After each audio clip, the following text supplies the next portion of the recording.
Have you seen his brother? I have. I wouldn't want no smoke with them. Hell no. Skyler pull up on you. Yeah. They'll pull up on you. No, I got pull up on you and lace them up and show you the difference of an NBA player versus a not. Pistons draft Melo instead of Darko. We'll probably be talking about them how we talk about San Antonio. Me in the game. I'm going to go take care of it. Carry on the narrative. Best in class, so pray for my peers. Slingshot bullet, it's clear. Your weak shots couldn't pierce through bulletproof ears. A martyr, a menace. I'm leading horses to drink and pulling teeth like I'm feeding the dentist. Carry on the narrative. Welcome to another episode of The Crossover. We've been left on a tandem, just you and I. That's right. Everybody else wants to hit San Antonio for the Final Four. Somebody's got to man the ship. That's right. You know, somebody's got to man the ship. So they left it to you and me. That's right. We're here. Before we start, I do want to mention our partnership with Athlete Narrative. Yeah. We created the BTN Connect app. Yes, sir. All right, and this is a full-fledged recruiting app. You know, no need to spend thousands on recruiting. Or trying to get yourself recruited, right. Thousands of dollars. With the BTN Connect app, we have access to coaches. Mm-hmm. You know, you just put in your region, select your school, and it has an AI component as well that will help you reach these coaches and pretty much recruit yourself. Yeah, man. It's like helping yourself, you know, get more attention. Absolutely. Really, right? College coaches, man, they have limited budgets. They can't see everyone. And so if you can reach out to them and connect with them and have the AI kind of, you know, draw you up a great email and upload your footage, it just, you know, gives you a better opportunity to get to that next level. It's a lot of opportunities out there. And, you know, sometimes coaches miss out on recruits. Sometimes recruits don't put themselves out there enough. And so, man, BT and Connect, man, I'm excited to do this work, man. Oh, me too. I'm excited. And for $15 a month, you know. Very affordable. Very affordable for just about any budget. And it's the best thing is that if it doesn't work, you cancel it anytime. Absolutely. And I'm putting my son on there for baseball. Absolutely. As soon as my kids get it of age, they're going on it as well. So. Absolutely. All right, let's jump on into it. We're going to be a little bit heavy on some NBA today just because there's a lot going on with the NBA community. But we're going to start with the GOAT right now. Not the GOAT, you know, not that GOAT. We're going to start with Nikola Jokic. Okay. What he's big doing fella. right. Yeah, the big fella. What he's doing right now, I think, is pretty crazy. He had a 61-10-10 the other night. Quick question. Mm-hmm. Do you think the MVP is a question anymore? I don't think so. Not anymore. At one point, I thought SGA, you know, just out of, you know, the kind of season OKC is having, his statistics, his consistency, and, you know, just like to get some diversity amongst, you know, MVPs. But, like, Jokic is just making it so difficult, man. He continues to amaze and, you know, kind of raise the bar. So it's really hard to not say that he's the best player in the NBA. It's difficult. Yeah, absolutely. Like, what do you think sets him apart? Obviously, besides his skill set, what do you think else sets him apart so much that he's just a clear-cut favorite for the MVP? Well, I think his statistics set him apart, right? When you average a triple-double and you do it in such an efficient way. I think his size separates him. He's still got that stockier build where, you know, most guys can't guard him on the post. But his playmaking ability, I don't think we've ever seen a center who could, you know, be dribbling the ball up court, initiate the offense, and make plays off the bounce, right? He can throw lobs. I mean, he can throw like half-court lobs. Like, the guy is totally amazing. He's got will. He's got drive. He's got dog. He's got tenacity. He's everything that you want. He's a creative player, you know, minus the speed, right? And I think sometimes that works to his benefit, right? Because he's so methodical, it allows him, you know, to kind of pick people apart. So he's just a special talent. What do you think about the idea out there that he's just not, like, he's obviously very good at basketball, but he just doesn't really care about basketball in the sense of, like, you know, you see guys like LeBron, they're built like a refrigerator, you know, body type. Mm-hmm. You know, a lot of guys criticize his lack of, you know, body, you know, his definition. Right. His definition, his, you know, his, like, not caring so much for the basketball aspect, like, you know, the media stuff and all that. Like his non-approach to just like, I can do this better than anybody I know. Yeah. So, you know, I'm not sure. I think, you know, sometimes as Americans, we've been so blessed and fortunate to have so much charisma in our, like, you know, faces of the league. Right. I don't think he's charismatic from a media standpoint, but I think he's witty. He's got a sense of humor. 100%. To say that he's not taking the game serious and not embodying being a superstar, hey man, this guy plays in the summertime with his country. This guy, never has gotten in trouble. This guy has lost weight, right? And so he's changed his body. He doesn't have the body of a Greek god, right? But he's got a body of, like Goliath. Right. Have you seen his brother? I have. I wouldn't want no smoke with them. Hell no. They are ready. Hell no. I saw him he was walking his Jokic's family through like the media station. Like, dude, he just went, excuse me. Yeah. And everybody just went, yes, sir. Yeah. And no nonsense, man.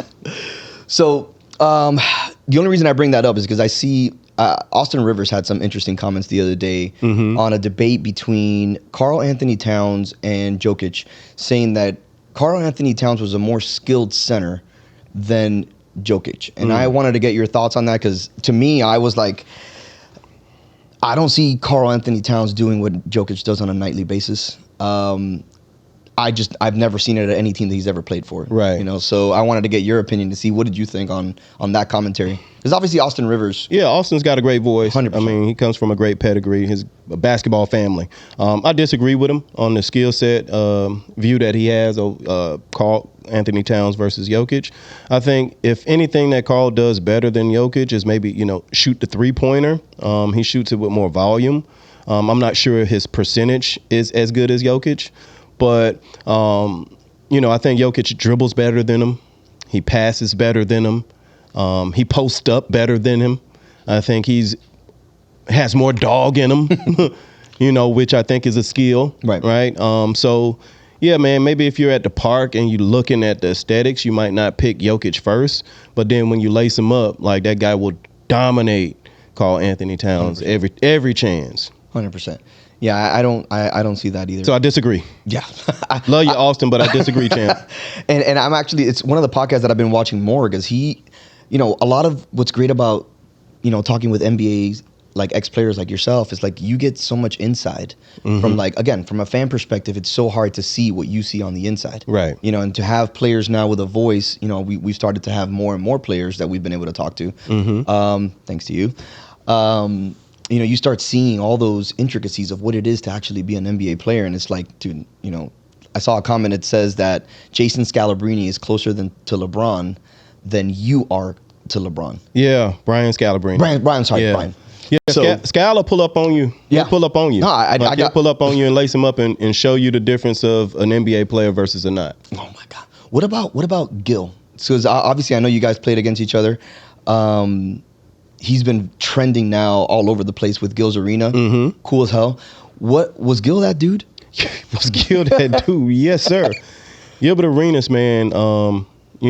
Pretty much after he got his opportunity to play in Golden State, he never looked back until his body failed him.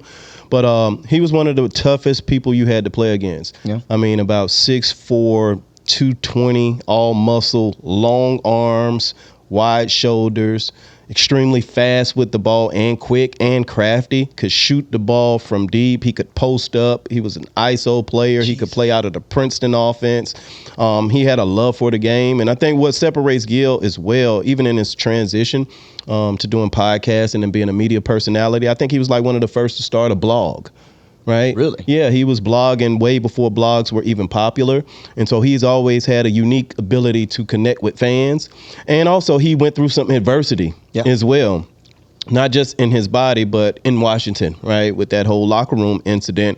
And he's been able to reinvent himself, and you could just see a light over him. He's like fun, he's full of love, and he's created opportunities for that whole team over there. Yeah. And I love watching their show, man. They're killing it. Yeah, they're killing it. It's super fun, and I think one of the things that you and I were talking about is his passion for basketball is like he loves it. He lives it, breathes it. I mean, it's 11:30 at night, and he's in his bed, shooting a selfie on a live, talking about the next topic, which was obviously Jokic going for 61, and then Steph going for 50 as well. That game was crazy with Steph. So you can tell that he embodies that. So and you can look at his kids and tell. Oh my God. All his kids are excellent. They got that mindset that Gil kind of exposed him to at an early age. I believe also his ex-wife, she comes from a basketball family. So it's not just on his side. I think holistically as a family, they love the game. The game has been good to them, and they his son had a great McDonald's game the other day. Elijah. So yeah, man, it's fun to see Gil continue to grow. He was playing against the Boozer twins out of Columbus. Yeah, so absolutely. Cool. So Curry had another crazy night. Oh, he did? Yeah. Well, no. I'm saying I'm going back to that same night. No, I know. I'm just saying Curry, crazy night. You kidding me? I mean, 12 threes. 12 threes. I had a question the other day. Is he a point guard? And in my opinion, again, I don't know, not an NBA thing. I don't think he's a point guard in the sense, obviously he handles the rock, but the way that he moves off screens, the way that he finds a shot, to me, it's more shooting guard mentality, shooting guard position. And they asked me, who do you think is the best point guard? Obviously, I've gone to I was old school. I think Magic to me is still the best point guard to ever play, even though at 6'8", wasn't really like a traditional small point guard. But then they said, oh, you don't think Curry is? And I'm like, I don't really consider him a point. What do you think? I wanted to get your perspective on it. Yeah, the game has evolved so much that, it's hard to put labels on players anymore, right? Because you have, guys like Joker, who's a center, but essentially, gets assists like a point guard.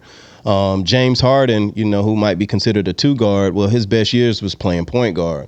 And so I think I think Curry is one of those guys that benefited from having Allen Iverson come through. Steve Francis, Baron Davis, they were like hybrid guards, right? I think a lot of times we put the label on them so that fans can kind of understand the position, right? But the game has gone positionless. Gotcha. And so I don't like to put him in a box. I just say he's a guard, he's a hooper. But for the sake of ranking players and things like that, I'll put him in the point guard category just maybe because of his size. If you had to rank Allen Iverson, Steph Curry, or Kyrie Irving, 1 through 3, who has the best handles? The best handles out of those group, I think Kyrie Irving might have the best handle in mankind history. Yeah. It's like a work of art, with his rhythm, his cadences, his footwork. Yeah, Kyrie, as far as handle. Yeah, it's straight handles. Yeah, as far as handles, I would put Kyrie probably the best ball handler of all time. Yeah, there's a lot of stuff that I've been immersed now with just a lot of NBA stuff because it's that time of the year, it's playoff time, and it's fun time, man. And now all my algorithm is flooded with NBA stuff. So you have I see stuff on Kyrie, and I'm like, dude, this guy's ball handling is insane. Yeah, it's poetic. The stuff that he does with his footwork, bringing you this way, bringing you that way, the tuck behind, then he brought it back. I'm like, so I saw something and it just sparked him. I'm like, if you had to put, because Allen Iverson obviously was the king of the crossover. I mean, the crossover, crossover king. Steph doesn't stay far behind with his handles. Steph has a different rhythm to his ball handling because he can do all the movements. He just does it at a faster pace. Right. And maybe that's because of his size, maybe because that's just the rhythm that he plays, and maybe it's because he's got a weapon. He just need he got a quick twitch you to be able to get that shot off. And it doesn't take much. It don't take he don't need no room. He don't even have, he's one of the, matter of fact, he's the only person I know who can shoot the ball and not have to see it go through. It's unbelievable what he's that's just, imagine you spent your whole life shooting. Yeah. Because his dad obviously was crazy. Yeah. A crazy good shot. But the stuff that he does, to get rhythm and to think, the stuff that I've seen after, outside of that, I'm like, dude, it's a passion for him. Yeah, it's unbelievable. What did I watch the other day? It was the last 2 minutes of the France game, or the last 4 minutes of the France game versus USA, when it was a one possession game, and he just went ham. That part where you have KD passing him back and LeBron's like, hey, I'm open. He's like, yeah, cool. Boom, boom, boom, fadeaway three. Yeah. At that point, it's like, you can't do anything. Yeah, it says a lot about him. Oh, yeah. So, Ja Morant's back in the news. So, last night, he hits the Warriors with the double gun. League's, supposedly looking into it. Supposedly, it might have been instigated as well.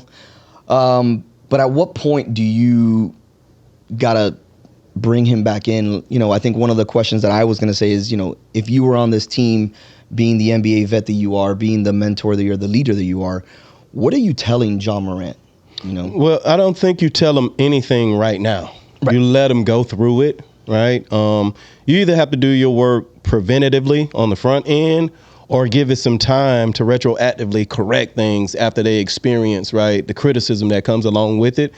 nobody really wants to hear anything when they're in it, right? And it's looming. You don't want to get corrected at that moment. You got to let them, experience this. Ja has to understand what he is to the game. He is somebody who young players adore. He is somebody who has the potential, to be one of the, top 5 players in the game if he stays healthy. But also, like, they just had a coaching change. Right. And he took a lot of heat and a lot of flack for that. Right. And then also, the game within the game is like, if I can get under my opponent's skin, whoever was trying to get under his skin, they mean less to their team than he means to his team. Right. And so if I can get you off of your game and poke you and play with your emotions a little bit and get you off your game, hey, that's going to help my team more so. 100%. So he's got to be mentally tough enough to not engage in that. And he's got to be more self-aware to know that anything like weapon, gun, anything like that should be, a no-no for him just because of his experience. Right. One of the things also, too, that I was thinking is like how obviously the Warriors were on top of that thing right at second. The minute he did it, everybody was looking for a ref, like, hey, what is he doing? Which brings back to your comment, like, yeah, you're going to try to get him out of there. If it's going to help me win, why the heck not? But supposedly I think his name is Buddy Hield. Buddy Hield. He's the one that kind of instigated, and there's a photo of him kind of doing it on the other end. So I don't know. Well, that's a vet. That's a vet move. Buddy's got a great outgoing personality. But, like, just to go back, like, this generation, they're more disrespectful with their antics than ours was, right? You can't like, oh, you too small, or oh, I'm rocking the baby, because like in our days, man, those guys would come and meet you in the locker room, or they'll handle that right there on the court. I'd rather like see live emotion. I don't care if you yelling and doing little shimmies and things like that, but when you start getting, making gestures and kind of crossing the line, even if it's passive aggressive, I just don't like that in the game. Yeah, and I think also too, what's kind of aided that a little bit too is the fact that you can't hard foul anymore. No, because now you come down the lane, you get clocked. Now it's possibility of looking for a flagrant 2. Anything like that. It's like, you go back in some of these, your era. You paid the price. You made a mistake. You paid the price. I'll never forget the Heat. I think it was Tyler Hansborough. Udonis. Yeah. Udonis got him. Dwayne, and he says, "Put me in the game. I'm gonna go take care of this." That's what you did. The enforcer. That's it. The Lou Grabassi of the Miami Heat. 100%. Now, I'll never forget that. I'm like, wow, he literally just checked into the game just to do that. Yeah. I hear a lot of older fans saying is that we miss some of the physicality and some of the butting of heads and some of the testosterone exchanges. Right. But also, you see the younger fans, liking a lot of the antics and the celebrations and the 3-pointers. So I think it's like a clash of like how we view the game. And I'm hoping that we can kind of meet in the middle somewhere, right? Because I want to see some more physicality, but I don't want to see it spill over into the crowd and we have another Malice at the Palace. Yeah, 100%. I was watching, to bring up that point with the 3-pointers, I was watching Isaiah Thomas give an interview, and they were talking about the Pistons of back in the day. And he says, if you want to shoot 50 threes, no problem. We'll give you that up all day because you're not hitting all 50. The only problem is we were fast enough to be able to turn that into 14 layups. Right. So the physicality of the game, because I have this conversation often, with, LeBron can play in any era. LeBron can play in any era. Let's be absolutely, because he would have been a monster in the 90s, a monster in the 80s, but I don't think, all right, my personal opinion, he would have been able to play through the physicality of that age, because. Okay. I mean, obviously, he could take the hit, but wanting to take the hit of, a Bill Laimbeer, just coming across your face and elbowing you in the face. Yeah. Things like that, where you look at stuff from the 90s, it's like you would get suspended for like a year if you did any of those things. Yeah. I feel you. I disagree with you. As far as LeBron ducking contact and things like that, like Michael Jordan, I think in his prime played at about 215, right? And that was a bulked up version of him. Like LeBron is probably like 280. Yeah. So those guys who would be hard fouling, really, he's bigger than them. Right. Like not just upper body, but like LeBron's legs. So I just think that like there's been a narrative on LeBron that he's not tough. Right. Listen, you didn't see his eyes, in that game 5 when I played with the Celtics when he had 45. That was game 6. Game 6 in Boston, right? I still have that poster. Like, you can go and watch the highlights and see how many and ones that, LeBron gets. The guys are actually probably bigger now than they were back then. So to minimize, his skill set like translating to any era, I think is an injustice to his talent. Yeah, there's no way that he can't play through any era. That's my thing. Like his celebration is a shoulder shrug. Like, you still take him over Charles Oakley? Yeah, I'm taking him, of course. Of course. Even Oakley would take LeBron over Oak. So do you think the NBA, going back to the Ja Morant stuff, do you think the NBA is going to do anything with it? I don't know, because if you're going to punish one, it has to be like, across the board. I think they got to send out a memo and make sure they, kind of reiterate that there will be no like slashing, of the throat or no, daggers. I'm not sure if they, have taken the bow and arrow out. I'm not sure about all those different things. But like leading up into the playoffs, I think you got to clean that up. I don't think you can make an example out of him and not punish everybody else 100%. Who has done something that like kind of straddles the line. Do you still think the 3 to the dome is that still good? I mean, there's only one guy that did that. Yeah, well, you know what? He's going into the Hall of Fame. I think that was during a time. There's a lot more gun sensitivity now, right? Second Amendment and things like that. Are more talked about now, are more highlighted, especially, being more sensitive to some of the, mass shootings and things that happen like that. And there's kids watching. And so we don't want to necessarily glorify, guns in the league. But also, as Americans, you want to have your Second Amendment right as well. But yeah, man, it's Adam Silver always finds a way to navigate these kind of situations. And I think he'll find a way to move forward. Yeah. And speaking of Melo, so Melo's going into the Hall of Fame. Yes, he is. First ballot. I think he should get on there on just the coldest 3-point celebration regardless. That 3 to the dome has always been, to me, dope as fuck when he's hit one of those shots. But he's got 3 gold medals. He's Team USA's all-time leading scorer. He's got a college championship. All right. Now, do you think, and this is a question that obviously I'm just going to throw out there because it's debating. Obviously, does a ring hurt his legacy? Not having a ring hurt his legacy? Or, do you think he's a, uncontested Hall of Famer regardless? Yeah, he's an uncontested Hall of Famer. I think when you don't win a championship, it's something that eluded you. But the eras that he played in, man, it was a Kobe era. It was a LeBron era. And when you're playing in the Jordan era or when you have these transformational players, everybody is not going to be a champion. Like Patrick Ewing wasn't a champion. Charles Barkley, who are historically, top 50, top 75 players in the history of the game. And then you have players like Robert Horry, who's won several championships, right? But that doesn't mean he's a Hall of Famer. So the Hall of Fame is an individual accolade. It's a compilation of your imprint and impact on the game. And I think they go back as far as, even before you become a pro, right. They factor in international. And so he has been a winner, though he is not an NBA champion. Yeah. First ballot. Yeah. 100%. Shout out to Melo. Absolutely. I would have loved to see him get a ring just because I feel like he was one of those guys that to me was like, I loved watching him play. Everything about his game, his post-up game, his three-point game, his transition game, everything. To me, he did everything. Yeah. To me, he was like another T-Mac. Like just the time and the timing that he kind of, was drafted. Maybe if he was a Piston, right? He would have been able to, his career could have been different, but they took Darko Milicic in that moment. But like at the end of the day, he's here, right? And he's had a hell of an impact. And when you talk about guys who played against him, we always rate Melo higher than people who might have been observing, because to play defense against him with that physicality and that sharpness to his game and that size. Strength and that size and his quickness and his that will that he had, Melo was a matchup problem for us all. If the Pistons draft Melo instead of Darko, how many more championships do the Pistons win? You know what? We'll probably be talking about them how we talk about San Antonio. I mean, Melo was that good that early. And I don't know if it was like a chemistry thing that they didn't think he could kind of fit in to the group. But like when you have a talented player like that, you don't necessarily want them to fit in. You want them to stand out.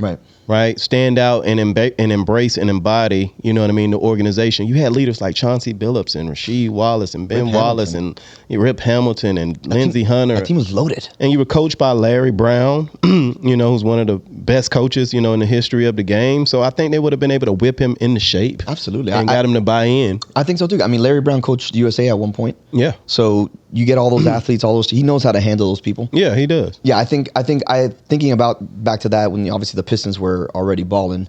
I think they won a championship in 2003, right when they drafted Darko Milicic, or 4, whatever the next season was. Yeah, that's the season they won.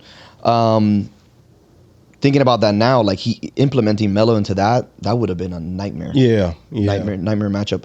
So, yeah, I agree. I think he's a first ballot Hall of Famer. Congratulations to Melo out there. Also, enjoy watching his podcast. Yeah. I also enjoyed watching. It's so crazy that you don't. Now with social media, you get more access to all these players. To players' lives. You don't often get to see, the stuff that they do. And he did like a little segment the other day where he's incorporates, 7 into everything, which I thought was pretty cool. Yeah. All of his companies, his wine vineyards, his clothing brands, his lifestyle. I'm like, he goes, everything I do, I embody the 7. Yeah, no, it's great to see because like media, was so limited, back in the days that they could paint the narrative of you. Right. So much, right? To the point where like LeBron doesn't do a whole bunch of media because there was this narrative that he was soft and not there for the moment. But statistically, it doesn't say that, right? The analytics don't show that. The data doesn't show that. And so now it's players have a voice now. Social media, the internet, the podcast space, and then also the resources that these guys have. They can control their own narratives. And they can tell their own stories, and it's best to be told firsthand instead of relying on somebody else to tell it for you.